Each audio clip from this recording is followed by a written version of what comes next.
Hello everyone, how are you doing? This is MD Tech here with another quick tutorial. In today's tutorial, I'm going to show you guys how to resolve the common Windows 10 or Windows 11 error message that says interrupted action. Can't find the specified file. Make sure you specify the correct path and the file name. So without further ado, let's go ahead and jump right into it. So first thing I recommend doing would be to actually to cancel the action and see if it already has completed or perhaps the source file has been deleted or moved already. So that's one thing I would recommend checking. Something else too would be actually just to go ahead and restart your computer. And then once your computer restarts, you would attempt to perform the action you were having this issue with before. That's usually a pretty common solution as well. So I'm getting a lot of messages like that. I'll just restart the whole computer and then I'll attempt the action again. And then usually that resolves the problem as well.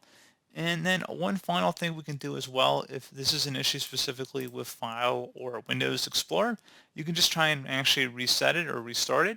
So right click on the start button on Windows 11, on Windows 10 and earlier, you can just right click on a blank area of the taskbar, and you want to select Task Manager.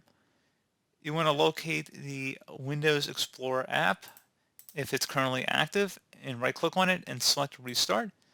And then hopefully that should be able to resolve the problem. And then if you relaunch Windows Explorer, you should be good to go. So pretty straightforward process, guys. I do hope that I was able to help you out. And I do look forward to catching you all in the next tutorial. Goodbye.